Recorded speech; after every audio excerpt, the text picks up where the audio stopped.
All right. Hello. It's a pleasure as always to be here. This is B.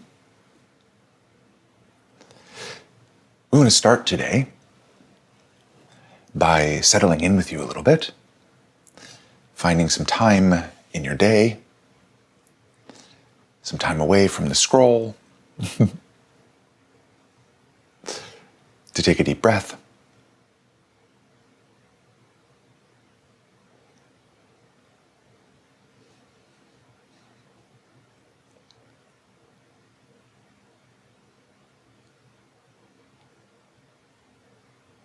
To find your center.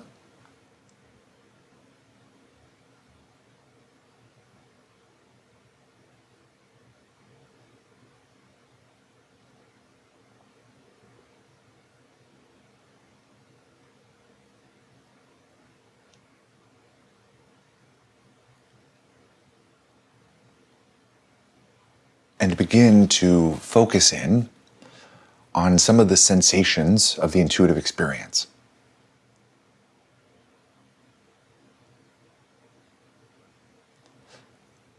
Now, undoubtedly, you've noticed that your emotions feel rather different from each other and can create pretty drastically different pockets of your experience.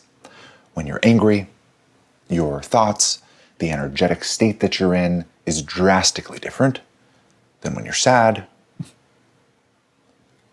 when you're feeling lonely, when you're feeling somewhat unworthy, incapable.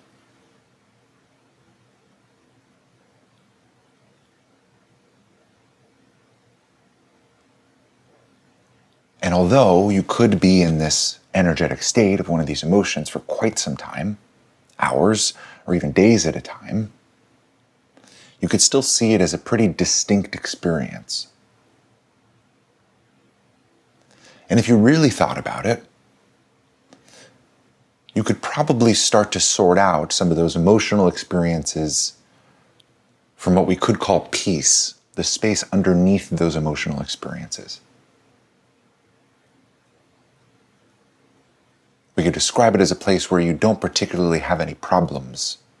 There's nothing particularly wrong. It's not bliss. It's not even excitement. It's just space, open space.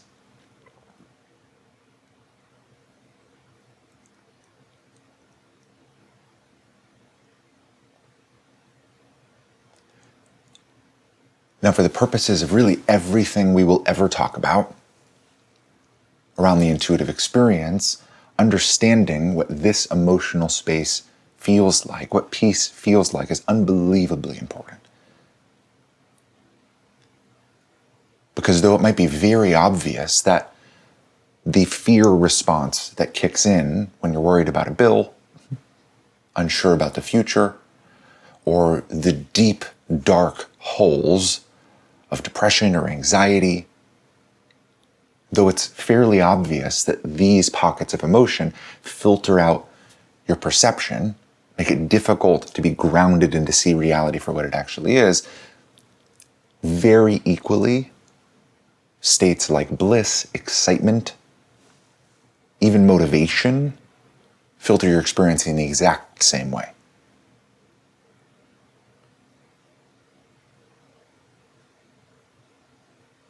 Those thoughts and feelings sort of come in a packet of experience. There's an underlying energetic state, and when you're in that energetic state, you act, you feel, you think very differently.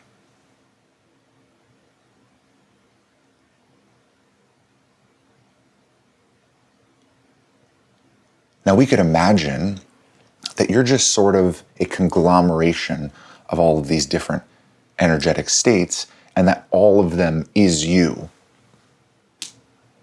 And of course, biologically, there's some truth to that. But there's still a sort of deeper inquiry that's possible. And you could ask, which state am I actually? Which is the closest representation of who I actually am not just my biological rhythms, but me as a soul.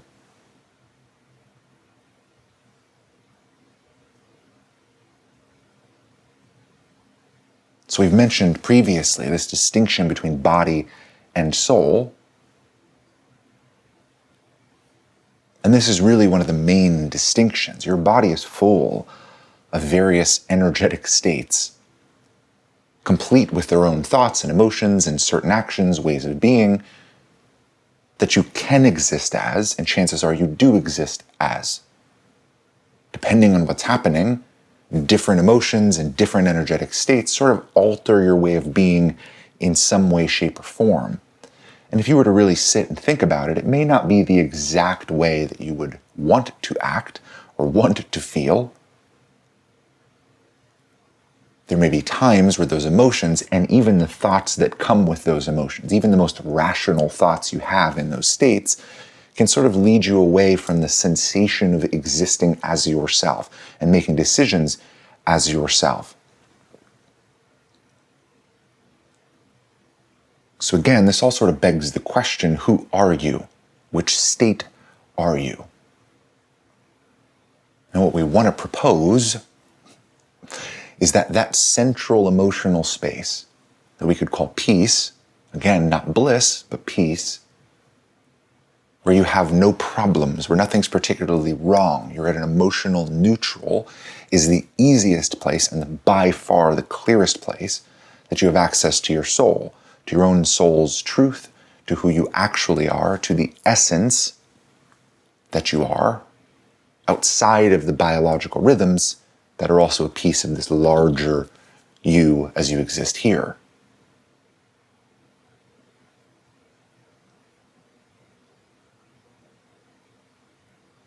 So often at the beginning of these sorts of teachings, we start by settling in, we say. And what that means is trending toward that place of peace as much as you possibly can.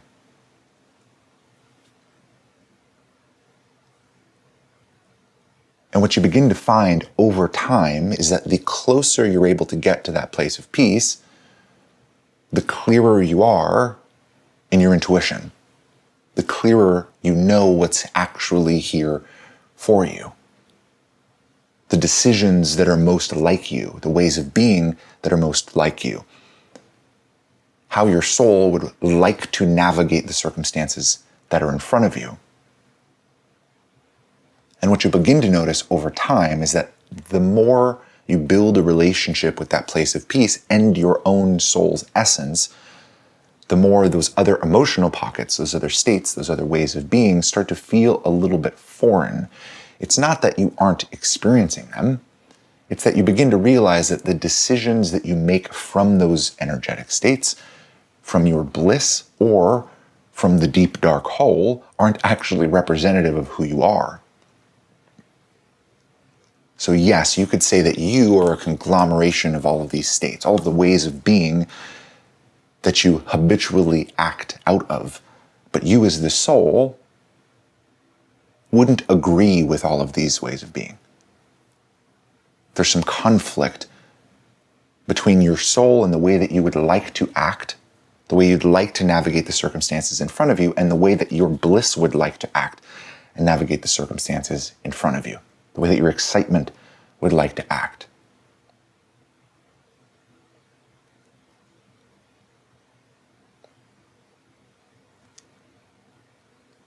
So over time, here at the second paradigm, one of the main things that we start with is beginning to differentiate out some of these emotional states, these ways of being that run counter to your soul, from your soul.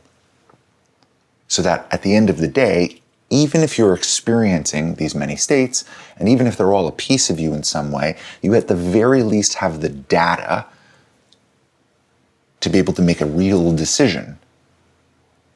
Meaning the excitement isn't overriding your own soul's message so much that you can't even hear it. Or the deep dark hole of angst, or the intense adrenaline-filled fear state isn't overriding your decisions to such a degree that you don't know what you would do in that scenario. If you have the data of who you are as a soul, if you know what you would do as the soul, then at the very least you can make a decision. Do I want to act as my soul in this circumstance? Or do I want to take the advice of these other energetic states? Is a way to think about it.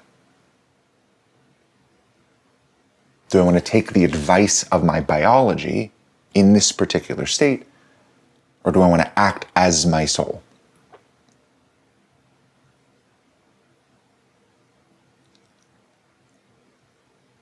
Now, zooming out, when we talk about intuition, the intuitive lifestyle, or intuition OS, intuition as an operating system, we're not particularly talking about hunches that you may have. We're not particularly talking about even your psychic ability to feel what other people would be doing.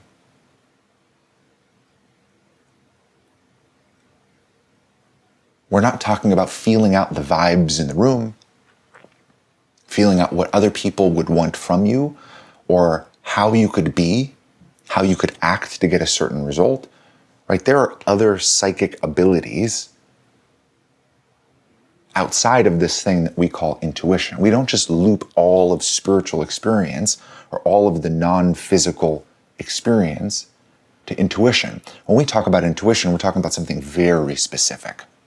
We mean from the central space of peace, when you have access to your soul isn't the only thing that's existing in that space. Your soul isn't existing in isolation from everything else. Your soul is also connected to a source of higher benevolence, external wisdom. That's the thing that we would call God. Now, we've spent some time already in previous videos starting to differentiate out what we mean by God versus perhaps what some others mean by God, and there are certainly differences. But if we even take away the language for a moment, or what the best word to use would be, what we have is your soul that's connected to a real-time, personalized source of guidance. That source of guidance is what we would call your intuition. That's the thing that David and Miriam in the second paradigm is organized around. Is not just your psychic abilities to feel, not just your perceptiveness here, but the real, genuine wisdom that your soul has access to. Because if we look at the larger landscape here of what's happening, there is an odd source of guidance that's available. You could assume that your soul is just unbelievably intelligent. But there are things that you, including your soul in this experience, seem to not know or have access to. It's not just that you calm down and immediately know always exactly what's happening, exactly where things are going. It's not that you see everything as a soul. And you certainly don't see everything or have access to deep, deep wisdom just from your own biological experience. It's not so simple as your subconscious mind generating patterns that then allow you to navigate unbelievably precisely. It's how the secular world talks about intuition, but that's not what we're talking about here.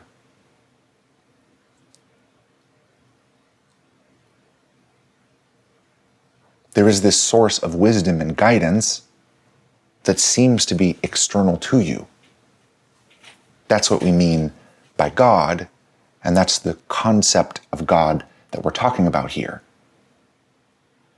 Is when you are in your place of peace and you ask, you make requests for information or for your energetic to be cleared in a certain way, for you to be disconnected from some of those emotional or energetic states of your larger collective.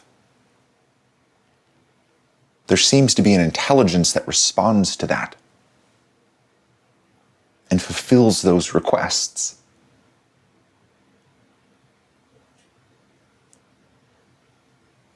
And that intelligence seems to be in deep alignment with your soul's wishes, meaning everything that happens through that connection to that force or intelligence that seems to be external, everything that happens checks out and resonates with your soul to a very deep degree. The insight that you glean feels like home. The decisions that you're guided to make, or the insight that you're given to help make those decisions, all feels correct. Not for everyone, not across the board, not as a rule set of this is the right thing to do as a human being, but right for you in that exact moment. There's a deep resonance that happens in that space with this intelligence that seems to be external. And this intelligence seems to have a better perspective than you on the matters at hand. As in, there's a purpose to that guidance. The information that this intelligence seems to have isn't information that you can glean on the ground floor here in this experience. There's uncertainty about the future, and somehow certain aspects of what's coming, certain aspects of what's happening become unbelievably clear in a way that they weren't before. This experience is what we would call intuition. Living from that place is what we might call intuition as an operating system, as your way of being. And this intelligence, this external benevolent wisdom, we could call God.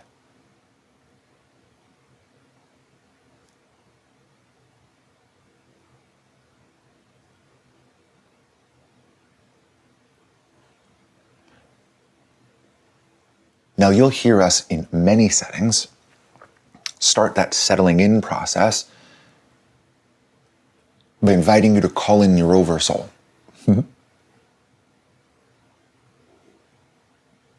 And some of that is as simple as using language that has less associations with it. Calling in your oversoul is significantly easier than calling in God, let's say.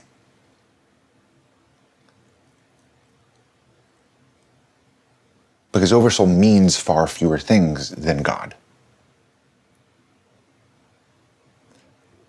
But this language, and our choice to use this language over time, very consistently for a very long time now here at the second paradigm, this decision to use this language goes a little bit deeper than that. It's not just to give a new name to God. It also points at some of the structural components of God.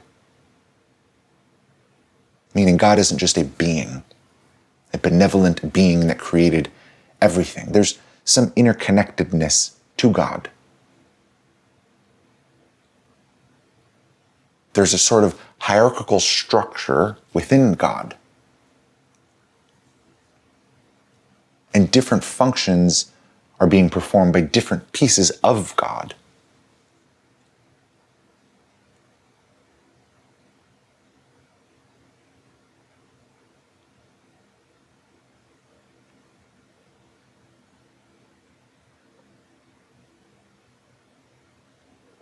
So we could say that God is a sort of individual intelligence, a single thing, but is also in a way a collective intelligence. As in there are multiple aspects to that larger network of divinity. Now in the simplest form, your own soul, we would consider a piece of this larger network of God.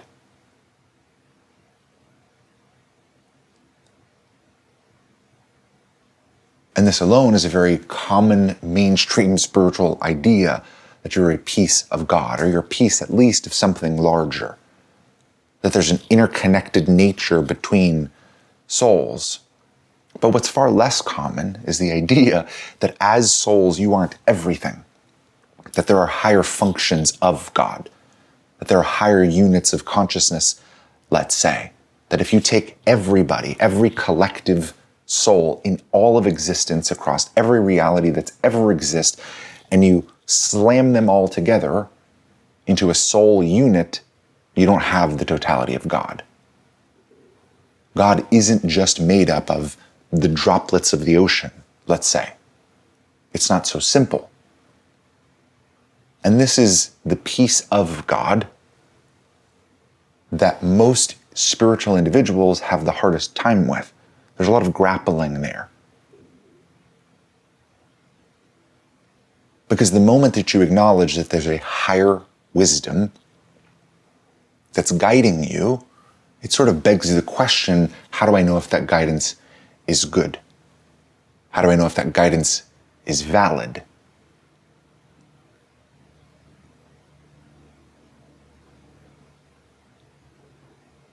That question is at the root of what we call the first and second paradigm, and at the root, really, of just light and dark as philosophies.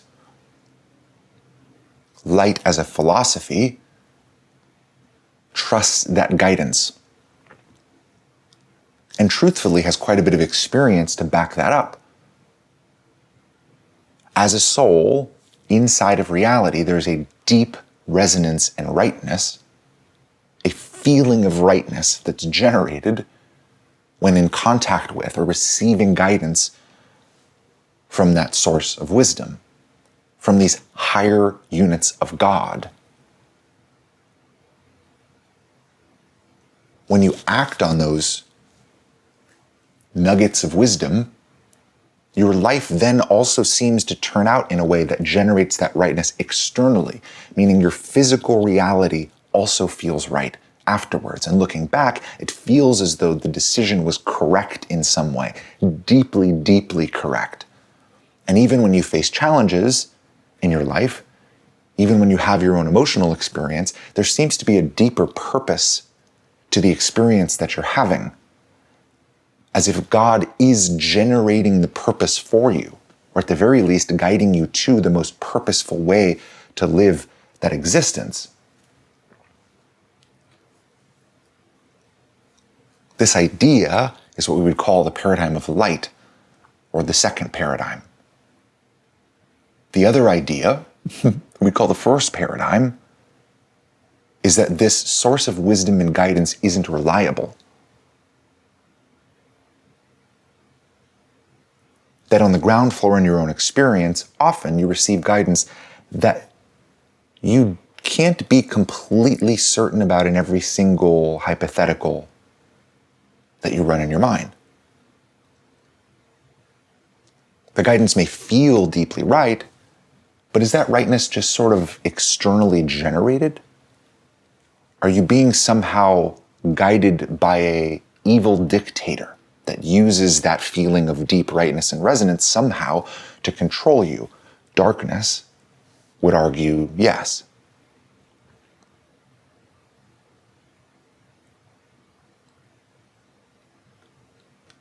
So what we have is a pretty complex philosophical difference between these two paradigms across reality. There are beings and people who believe that that deep inner rightness isn't reliable for some reason. And if that guidance isn't reliable, the best course of action is to do something else, anything else, other than the thing that you're being guided into. Perhaps you'd listen to some of those other emotional states. Well, if I could exist in a reality that is perpetually exciting and chase things that are even more exciting, then my reality would be more exciting. And why wouldn't I have a reality that's more exciting versus a reality that, say, feels deeply right but isn't as thrilling as it could be? Couldn't I maximize more of these good emotions? Couldn't I experience the best aspects of life more continually? Couldn't I be happier more often? Couldn't I live a higher quality of life than I would otherwise be guided to? Couldn't I create or generate more wealth, acquire more resources, have more friends than the individuals that I'd be guided to? How could that possibly harm me in any way, shape, or form? How could that not be better than the thing I'm being guided to? This is the idea of darkness. And if you look around at your world today, this is the predominant philosophy of your collective. It's not that your collective is evil, just not. Because darkness in and of itself isn't evil. Darkness includes everything that is doing something else.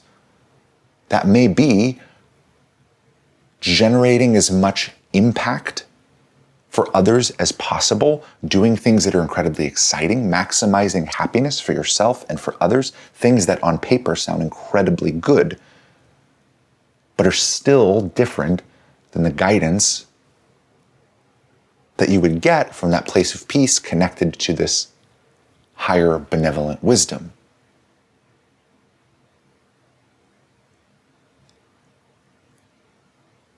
We're not saying your world is evil. We're saying your world is operating on a paradigm that denies the existence of what we'd call intuition as a true and valid source of guidance, as the best source of guidance. Souls that are light, here and otherwise, would disagree with the philosophy of your world. And maybe you as a soul disagree with the philosophy of your world.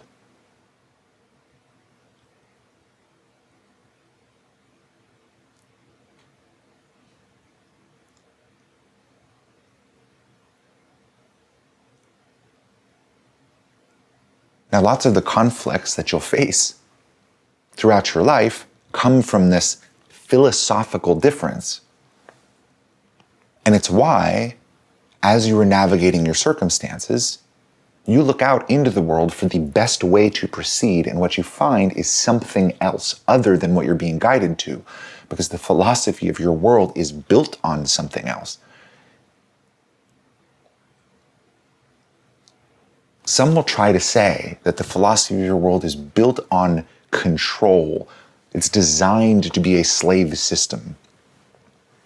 And while there are elements of that that certainly resonate with experience, there are elements of control that exist here. The real goal of darkness on Earth is to build a world that is good,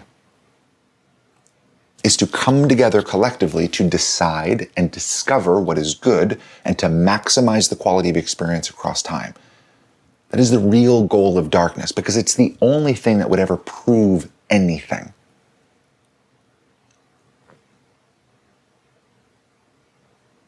If the end goal of darkness was to enslave everyone and make the most evil, vile, terrible quality of life ever, how would that prove, even to themselves, that there's something better than, let's say, God's ideal, than the reality that souls everywhere would be guided to from their place of peace through their real-time personal connection to this higher source of wisdom? It would prove nothing.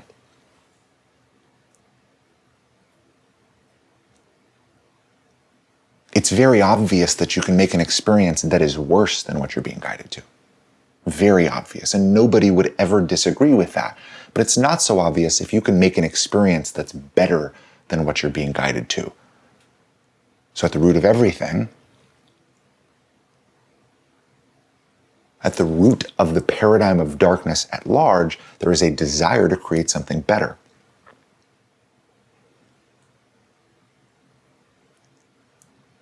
The question is that even possible? We would say it isn't. God would say it isn't. The guidance itself would say it isn't. But much of what's playing out here is a challenge to that. This is the sort of landscape that you find yourself in here. Now, those of you who find some degree of resonance here have already essentially dedicated your life to that intuition and that deep feeling of rightness. And from our perspective, we would say you've dedicated yourself to light and to God, because that guidance is the very paradigm of light. The paradigm of light says that that guidance is true and valid and is the pathway to the greatest purpose to the most ideal outcome given the circumstances. Given where you find yourself, the best way to proceed is the exact direction you were being guided. Not by the emotion, not by the excitement, not by the sorrow, not by running away from fear, but from your place of peace, connected to your deepest, deepest wisdom and rightness.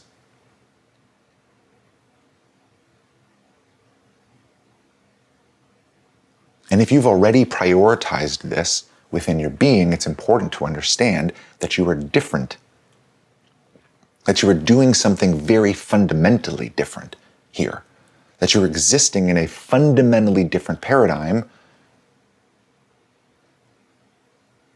from the rest of the world.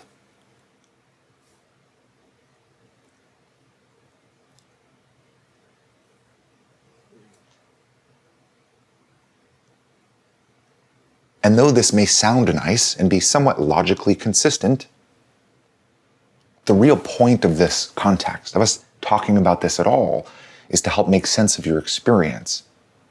Why you have difficulty proceeding along any path that others would recommend. Why you don't feel enticed by the incentives of your civilization. Why fame, wealth, admiration aren't enough to compel you to action.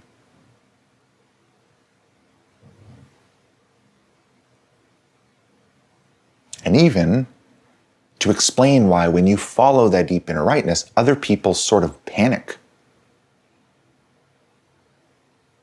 Other people can't particularly relate.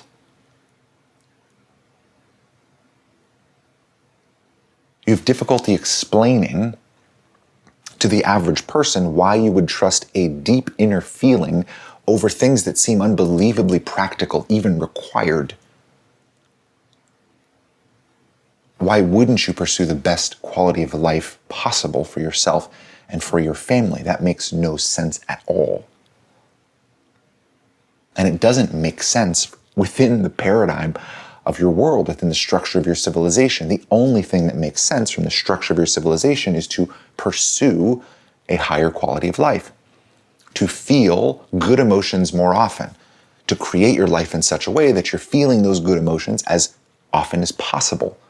Maybe there's some distant utopia where you're feeling those good emotions essentially all the time. And maybe all of the things that are plaguing you, every inconvenience, every worry, every anxiety, every uncertainty can be answered and resolved. This is the promise of your world. This is the dream. This is the fuel of countless individuals' actions. It is why they toil over their work to create a better life. It's why they set goals to create a better life. It's why they do a large percentage of what they do. But if you're trusting this deep inner rightness, you have a conflict between those paradigms. It's a fundamentally different operating system. You can't really say, how do I trust my deep inner rightness to guide me to the things that everyone else is getting? How do I trust my deep inner rightness to make as much money as possible, to go pursue fame and wealth, to generate the best quality of life for me and my family, and to be happy all the time? You can't do both at the same time because they're fundamentally incompatible. Meaning, when you follow that deep inner rightness, you are guided to deeper meaning and purpose within your circumstances as they actually are. And where that goes is fairly uncertain to you. You don't develop a plan on the ground floor for the preference of your life and then bring that plan to your intuition, and God outputs all of the answers of how to get there. That's not how intuition functions. That's not how God functions. Because from that higher benevolent perspective, looking at your life, it's far more obvious that the things that you would want to pursue because everyone else is pursuing them, and they seem like the only things to pursue, the best possible things to pursue, are hollow pursuits. It's very obvious from the soul perspective, from a God perspective, that these are hollow pursuits. And it's actually very obvious within your own experience as a civilization that these are hollow pursuits.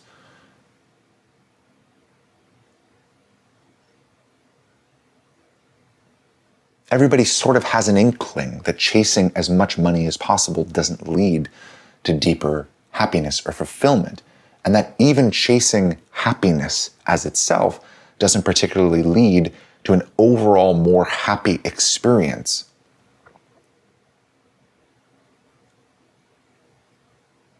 It's very clear that you sort of normalized to whatever's happening. That the positive emotions can last a few weeks when something new happens.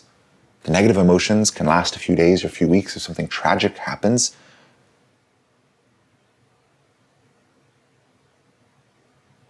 But at some point, you get used to it. And the next thing has to make you happier, even more exciting.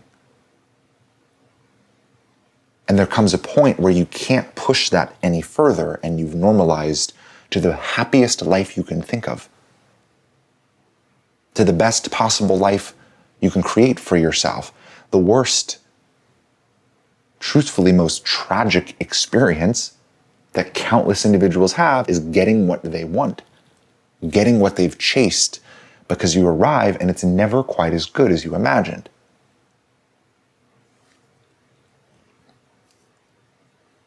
Your intuition doesn't guide you to those experiences.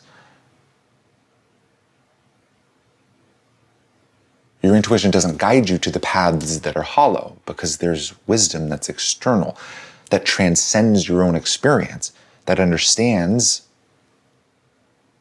the reality of those paths. It's actual wisdom. So your intuition guides you to something other than what everyone else is doing. And because they are chasing what they would call purpose, what they would call happiness, exciting, the good life, being responsible, being safe, having certainty,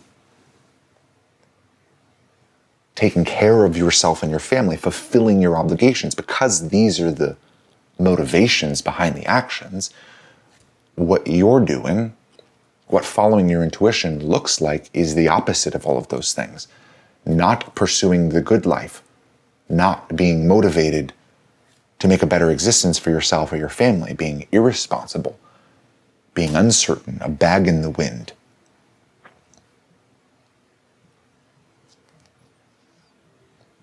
There's an ideological conflict at the root of this. There's a reason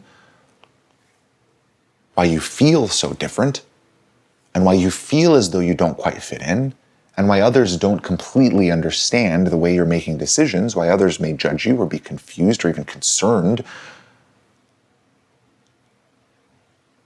It's because these two paradigms at its root are incompatible.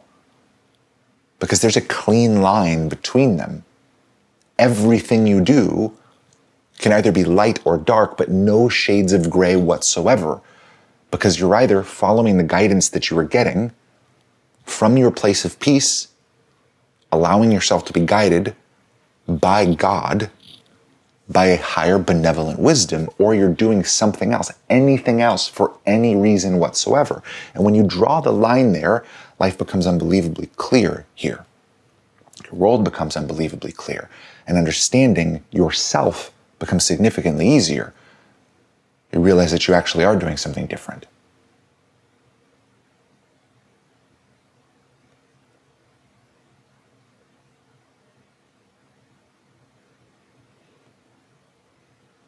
Now we can say, external to you, just tell you, that this pathway leads to greater purpose.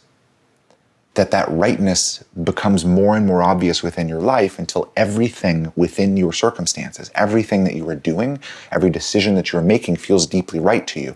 And that there's a degree of fulfillment there that you would never trade for anything ever. And once you experience everything being right in your circumstances, you never want to move anything at all. You don't want anything else. It becomes very obvious to you. You don't want anything else. You might want to be happier. You might want to experience good things. You might long for a better future, but you know everything is right. And that rightness becomes so worth it to you, so important to you, that you couldn't dream of doing anything else.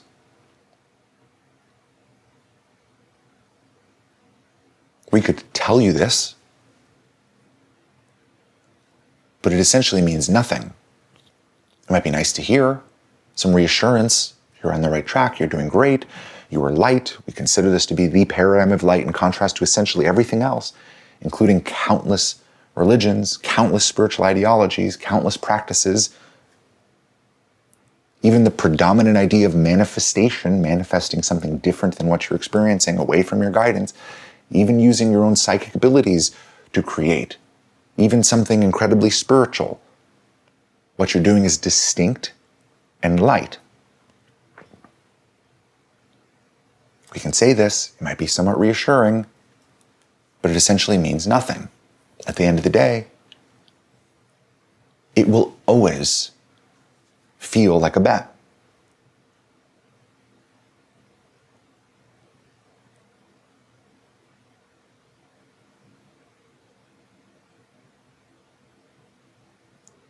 Now, at some point, you may have some understanding of the bet that you made. You may have some understanding that it was a good bet, that it paid off, that that rightness was the reward.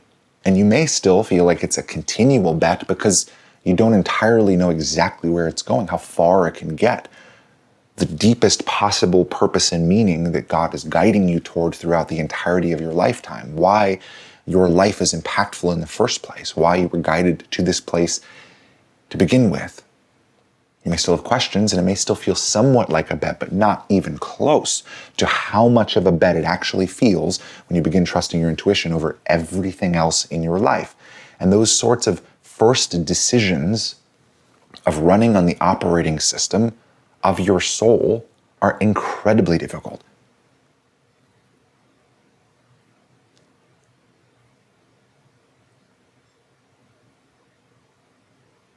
Because the entirety of the way, your own body doesn't have the experience to justify the decision that you're making. All you have to run off of is that deep inner rightness. And even if you could be certain that this is God, this is external, there's then that larger ideological question of, is God good? The consensus vote here on earth seems to be no. That rightness is childish and irresponsible, and at some point you grow out of it and become a responsible adult. That seems to be the consensus here, what most people think. And you can psychically feel that that's what most people think. Now, your own biology doesn't even know what's true. So the decision to act on your soul and your soul's guidance, what we would call your intuition, the decision to act on your intuition, to live this intuitive lifestyle, always feels like a bet.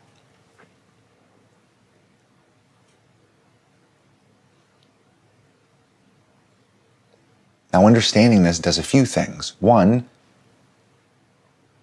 it helps you actually make a decision.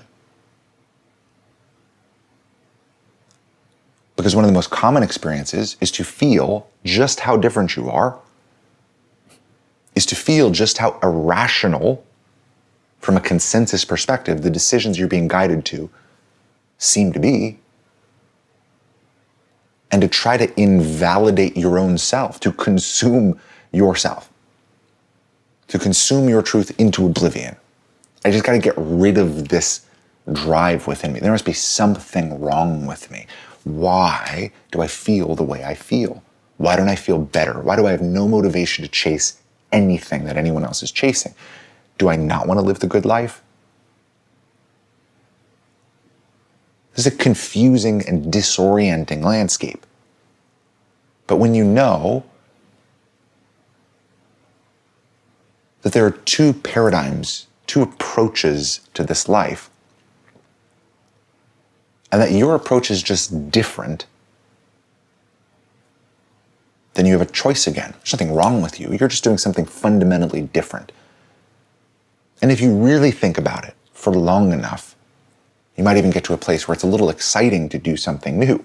You might even get to a place where you actually feel incredibly good about that decision. But biologically, it's fairly terrifying to do things that run counter to the consensus. Biologically, that screams dangerous, risky.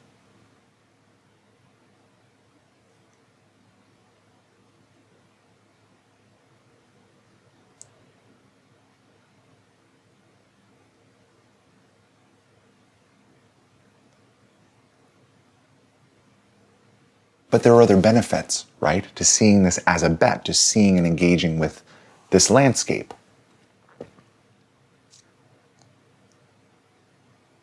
You can not only make sense of that difference between you and the larger world,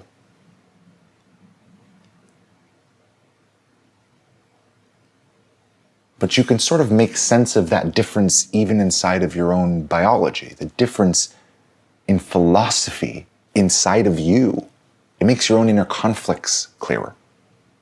My biology doesn't have the experience to know that these things are going to work out. I was raised inside of a paradigm that's different than the paradigm of my soul. There are countless social pressures pushing in on me to conform to the paradigm of the world because that's what everyone sees as good and safe.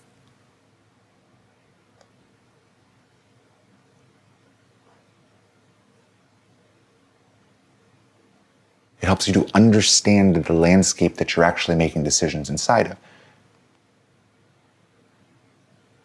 It helps you to potentially see the significance of that kind of decision.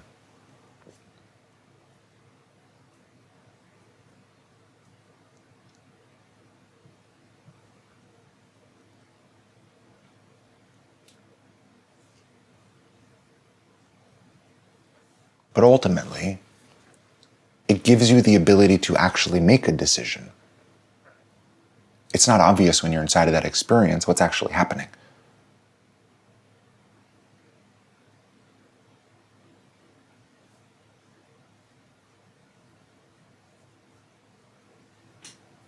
It's not obvious what you're actually choosing.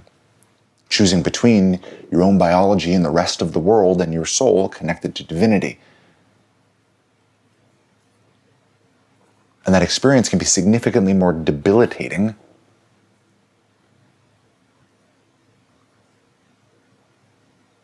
than a clean and clear choice.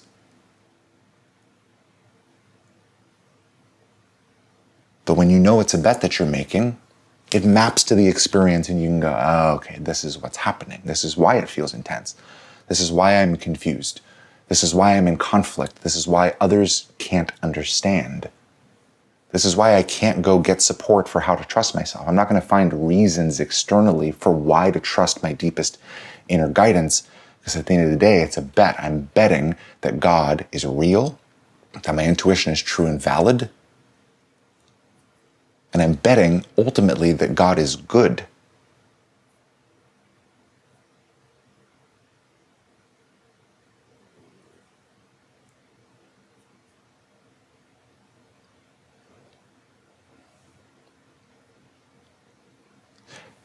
Now, at the end of the day, we're not particularly here to condemn the darkness of your planet. We're not particularly here to condemn you or anyone else for the decisions that they're making. The reality you find yourself in is unbelievably difficult, and there's plenty of allure. And this grand experiment, you could say, of darkness to try to prove God wrong, to try to prove themselves or the collective wisdom superior to God, it's still playing out. There's still some question marks, let's say, within larger reality.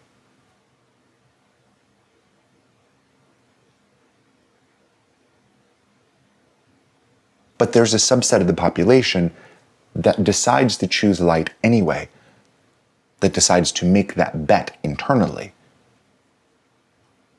And really, the moment that you make that bet, that you decide to lean into that sort of looming existential crisis, there has to be more to life than this. There has to be. There's no way life is as hollow as I see it to be. What if I just go for it and trust my knowing? What if I just experiment with it a little bit? There's a subset of the population that chooses in this manner, that's willing to make this bet. And once that bet's made, the experience is fairly predictable. It's unbelievably understandable. The exact stages of how things play out, how your biology responds to that sort of decision, how others respond to that sort of decision, the sorts of circumstances you're guided to help facilitate that decision through time, what the transition into a life that looks more right, that is righter, more deeply in alignment with your soul and the reasons why you're here, what that transition into that sort of life actually looks like. All of it's unbelievably predictable and makes a lot of sense. So hopefully, through time, through these sort of teachings, we can explore some of those pockets of experience. And hopefully what you end up finding, if you're already doing this, is that the decisions that you are making make sense, that your soul makes sense, even though you're in conflict with most of your world, even though most of your world would see the sorts of decisions you're making as fairly irrational, even though your own biology worries that deep inner rightness actually means something. It's not just fleeting emotion. It's not you're stubborn. It's not there's something wrong with you. You have access to a fundamentally different way of navigating reality here. And something about you, something about your makeup has driven you to take something that can only feel like a risky move. To forgo success, responsibility, fitting in favor of something that you can't even quite put your finger on. You can't say this is the exact thing I'm building through time and God is helping me. You can't display your certainty and safety to others. You just know that you're good. And as you navigate reality, your experience validates that. Oh, I am good. My life is getting righter. I am becoming more of myself. I am becoming more capable of being myself and potentially even doing something beneficial here as guided by that same source of information. Oh, there is something good about God. For those that are already doing this and already starting to glean some of those experiences, we hope we can help to slot some things cognitively to make sense of this journey. Because the moment you see it, it's undeniable. Just like finding words to something that you don't quite have yet. The moment you find the word, that's just the word. The moment you see it conceptually, that foggy, energetic conflict that's happening inside of you that doesn't even make sense starts to slot into place. And there's a point, certainly, where you can understand what's happening to you. The intuitive lifestyle, this path of following your intuition, isn't perpetually confusing and terrifying forever. It's just confusing and terrifying to begin a journey that you can't validate is the right direction to go. You know it is, but you can't confirm that it is. You can't be certain that it is. There are no guarantees. At the end of the day, it's a bet. So to all those who are making that bet, and who have made that bet, we're excited to be able to play whatever role we can in your life of helping to make sense of that bet and helping to make sense of the entire journey that comes after it.